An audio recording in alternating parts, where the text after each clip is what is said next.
कृषि सम्बन्धी विभिन्न किसिमको जानकारीमूलक भिडियोहरू बनाउने क्रममा आज चाहिँ कृषिको सेक्टरमा अझ फरक भिडियो थोरै तर पहाडी बेलमा धेरै लागू भइरहेको भिडियोको विषयमा थोरै जानकारी चाहिँ यहाँ एकजना हामी राक्सिराङ गाउँपालिकामा आइपुग्दाखेरि एकजना दाजुसँग भेटघाट भएको छ। उहाँसँग चाहिँ यो हामी गाउँठाउँमा बारीमा डडेलो लाउँछ, यो डडेलो चाहिँ कसरी लाग्यो, किन लाग्यो, यो डडेलो लाउनुको कारणहरू के हो, थोरै चाहिँ जानकारी र यसको बारेमा चाहिँ जान्ने कोसिस गर्दैछु।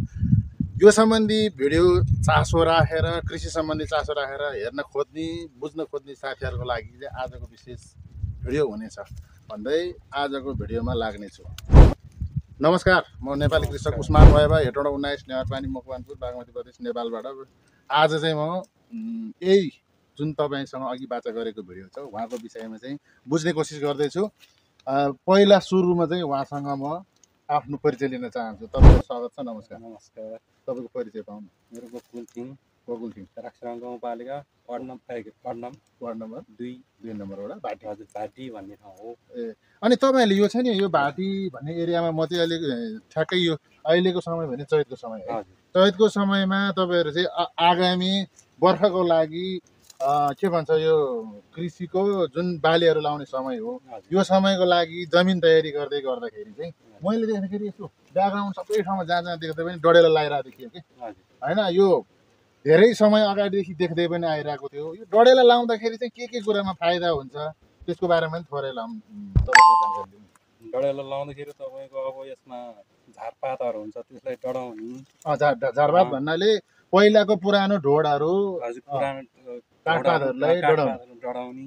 अनि यो डढायो भने चाहिँ भन्छन् जुन यो प्राविधिक विज्ञहरूले चाहिँ के भन्छ भने डढायो भने यो जमिनको तत्त्वहरू बिग्रिन्छ भन्दो रहेछ नि। तपाईँहरूले चाहिँ यो कसरी बुझ्नु भएको छ? यो कहिलेदेखि गर्दै आउनु भएको छ? यो हामीले पुर्खौलीदेखि नै चलिआएको हो, बाबुबाजेकालदेखि नै। हजुर।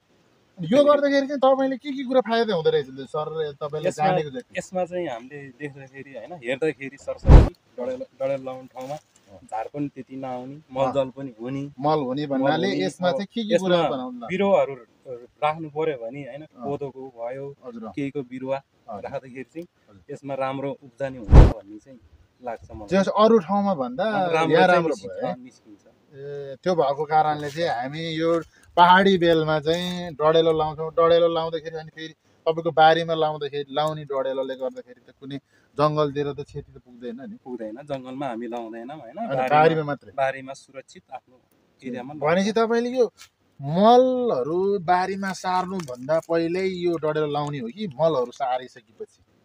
मलहरू सार्नुभन्दा अगाडि नै लाउने हो मलहरू, किनभने मलहरू लायो भने त मल पछि यो डडेलो लायो भने त मलको शक्ति त सबै घट्छ नि होइन? नाइट्रोजन शक्ति त हजुर उड्छ डढेर। त्यही हो, त्यही कारणले गर्दाखेरि डडेलो लाउनु भयो। हजुर। र साथीहरू, आजको मेरो छोटो भिडियो जानकारी चाहिँ विशेष के थियो भन्दाखेरि चाहिँ डडेलो लाउँछन् गाउँठाउँमा, डडेलो लाएर चाहिँ अन्न उत्पादनको लागि काम गर्ने धेरै साथीहरू हुनुहुन्छ। अब एक थरी साथीहरूले चाहिँ डडेलो लाउनु हुँदैन, जमिनको चाहिँ जुन त्यो शक्ति उत्पादन गर्ने शक्तिहरू चाहिँ घट्छ भन्ने कुराहरू गर्नुहुन्थ्यो र एउटा पक्षले चाहिँ यही ठिक हो भन्ने कुराहरू छ। यो कुरा सही हो गलत हो भन्ने विषयमा चाहिँ तपाईँहरूमा डिबेट गर्छु म। यो कुरा ठिक हो, सही हो, गलत हो भन्ने कुरा चाहिँ यो सम्बन्धी जानकारी भएको साथीहरूले चाहिँ एउटा कमेन्ट गरिदिनु होला भन्दै आजको भिडियोबाट चाहिँ म छुटिन खोज्दैछु। म नेपाली कृषक उस्मान भएबा हेटौँडा 19 नेवारपानी मकवानपुर बागमती प्रदेश नेपालबाट आजको भिडियो चाहिँ हामी राक्सिराङ गाउँपालिका 2 नम्बरवटा भाटीबाट छुटिन चाहन्छु। सबैलाई पनि धेरै धेरै धन्यवाद।